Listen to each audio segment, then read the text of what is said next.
drama kolosal Berandan Bumi Hangus. Selamat menyaksikan.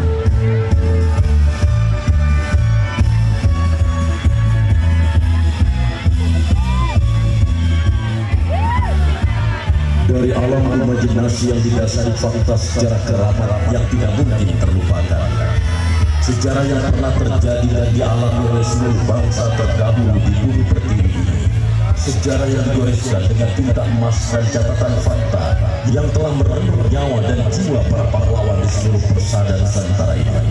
Menyakitkan memang, menyedihkan. Kita sebagai bangsa terjajah dianggap sebagai hewan-hewan gembalaan.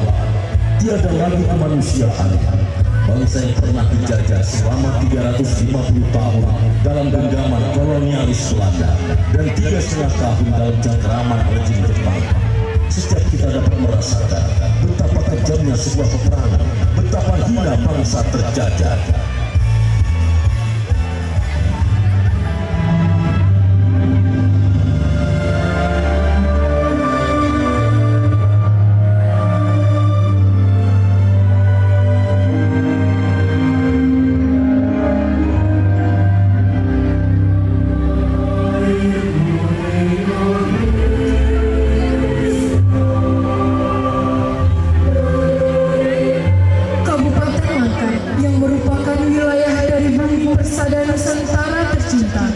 Mempunyai catatan sejarah tersendiri pula. Dengan diawali tahun 1883 saat diketemukannya sebuah sumur minyak Telaga Said Desa Sukirai. Dari situ pula kiprah perjalanan Belanda dengan nama BPN yang melakukan kontrak kerja dengan Sultan Mangkat sebagai penguasa saat itu.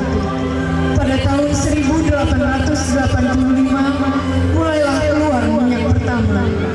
Bumi tercinta dikuras lalu digali. Hasilnya diambil bukan untuk bangsa dan Nusantara tercinta, namun dibawa untuk keperluan bangsa Belanda, dikirim ke negerinya.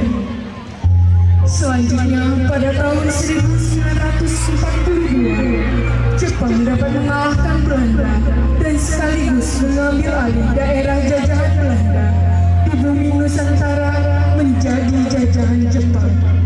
Termasuklah maskapai perminyakan BPN diambil alih oleh Jepang. Namun sebelum Jepang menguasai tambang minyak ini, oleh Belanda pernah pula dibakar tambang minyak ini pada tanggal 9 Maret 1942 sebagai upaya untuk menghambat penguasaan Jepang terhadap tambang minyak. Dengan masuknya Jepang ke daerah Langkat sekaligus menguasai tambang minyak Pangkalan Belanda, sekaligus pula maskapai perminyakan Belanda BPN diganti nama dengan maskapai perminyakan Jepang dengan nama Saibutai. Sejak masuknya Jepang menjajah Indonesia yang semula disambut dengan kegembiraan rakyat bahwa Jepang akan membebaskan penderitaan bangsa dari kekejaman Belanda. Semula memang topeng kepalsuan dalam kebaikan persaudaraan bahwa Jepang pelindung Asia. Namun kemudian topeng kepalsuan itu timbul dengan kekejaman di luar batas kemanusiaan. Lebih kejam dari penjajahan Belanda. Sejak itu pula bertebarlah penyakit-penyakit bagi rakyat Indonesia menuju pintu kematian.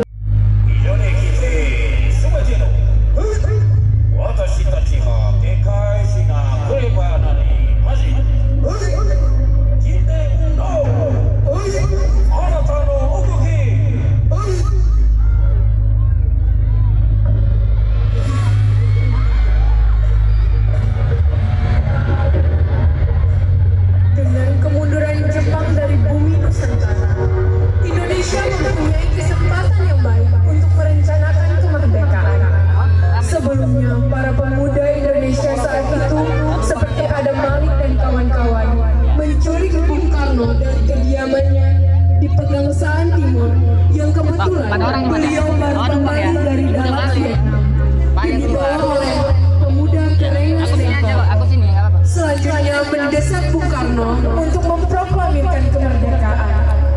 Dan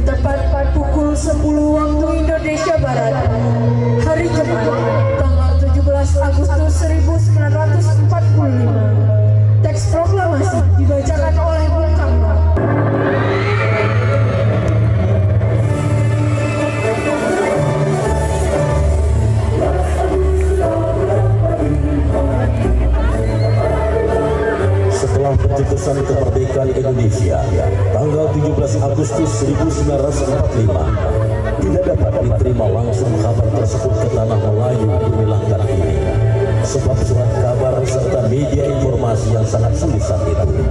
Berulang tanggal 30 September 1945 berita kemerdekaan diterima di Bumi Langgar. Belum, Pak. Belanda keparat itu selalu saja tidak jujur, selalu saja mengingkari semua perjanjian. Perjanjian? Perjanjian yang mana, Pak? Perjanjian Linggarjati mereka kangkangi. Perjanjian Renville dilakukannya gencatan senjata mereka ingkari. Kita sudah cukup patuh di gerbang sana dengan batas demarkasi. Ya, namanya saja penjajah, Pak. Tidak ada penjajah yang mau patuh dengan peraturan. Itu kan merupakan taktik mereka saja, tuh, Pak. Sebab itu Panglima Besar Jenderal Sudirman tidak pernah percaya dengan Belanda. Mereka tidak jujur, Pak. Sampai kapan perang ini baru selesai?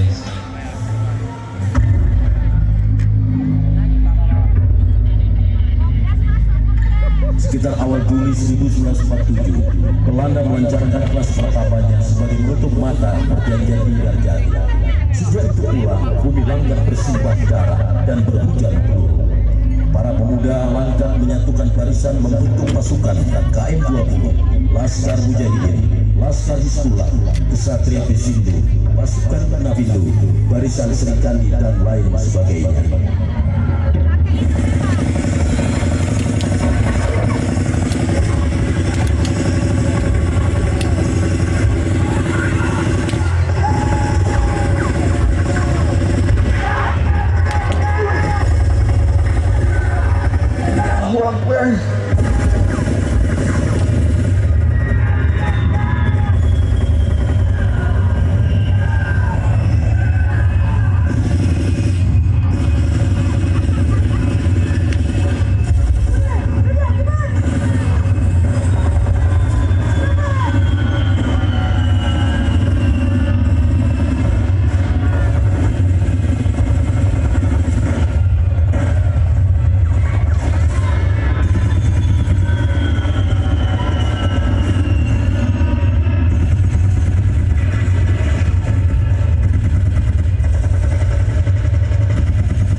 kematianmu, anakku. Pergilah, nak. Selamat jalan, anakku Bondan. Selamat jalan, pahlawanku.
untuk menghadang serangan Belanda yang berbaur dengan pasukan Paul Antai terdiri dari Cina Tiongkok.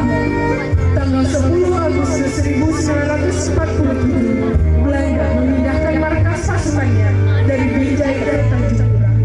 Dan bersamaan itu pula pasukan Komando Sektor Barat Utara atau KSBO mendapat kabar bahwa Belanda merencanakan akan menduduki Pangkalan Berandan dan Pangkalan Susu. Di samping itu, melalui radio Hilversum milik Belanda di Jakarta telah pula disiarkan bahwa Pangkalan Berandan dan Pangkalan Susu telah jatuh pada kekuasaan tentara Belanda.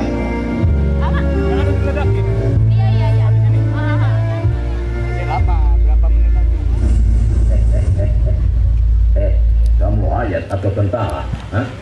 Kami rakyat, Tuan. Kalau kamu bukan tentara, di mana kamu punya tentara bawa sembunyi? Tidak tahu, Tuan. Kamu harus kasih tahu di mana tentara kamu bawa sembunyi. Tahu, Tuan. Kamu harus ngaku. Kamu terima ini. Tuhan aja. Kasih tahu di mana tentara kamu bawa sembunyi. Tidak tahu, Tuan.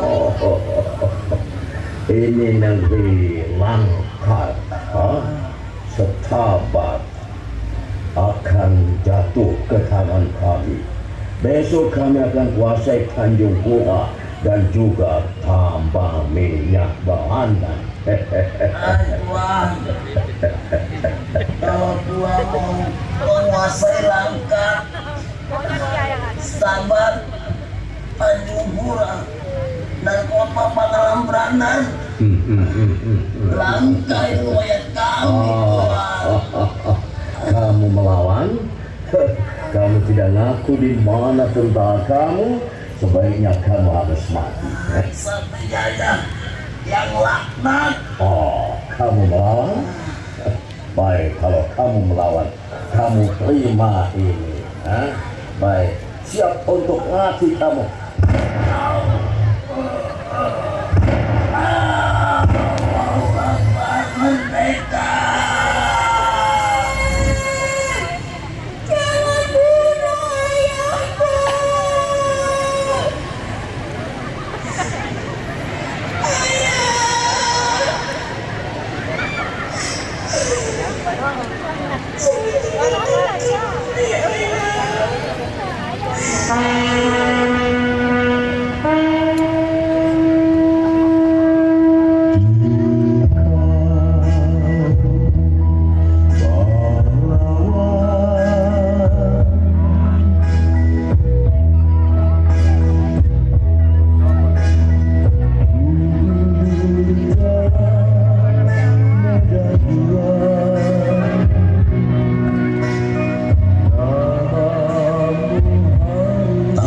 Agustus 1947, pesawat pengintai musuh terbang di atas kota Pangkalan Berandan dan Pangkalan Susu.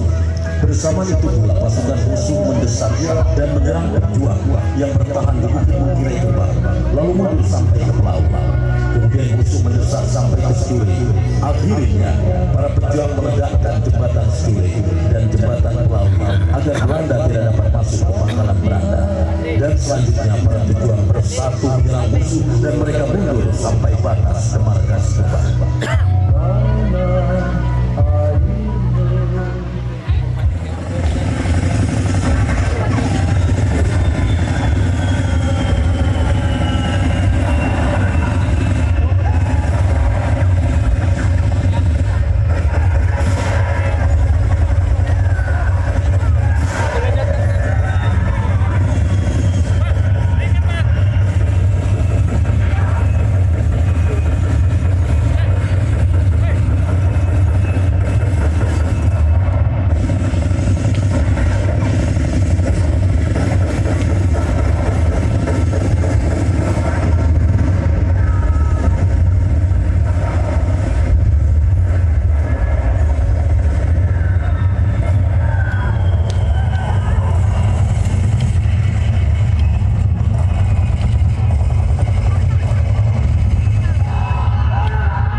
dikosongkan dan seluruh penduduk harus mengungsi sejauh 3 km.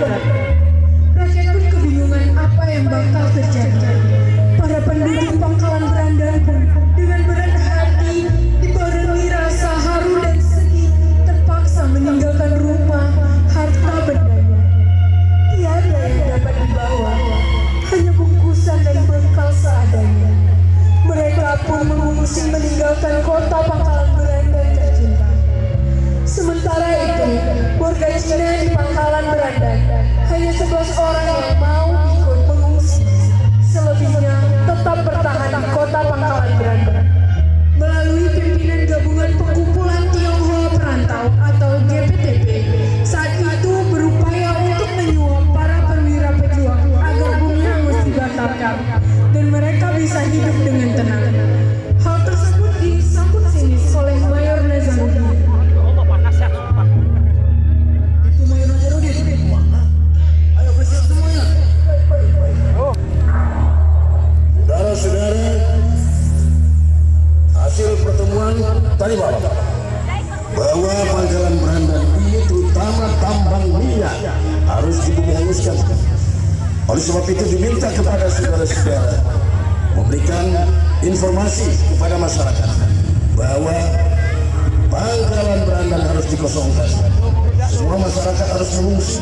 Pada tanggal 13 Agustus 1947 terdengarlah ledakan dan disambut dengan suara dahsyat, sirangan merah dan api pun berkobar. Malam menjadi terang, api berkobar dengan dahsyatnya.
Hujan dan tak kering panas telah dipagerkan lewat lintas sejarah kolosal berada bumi hangus.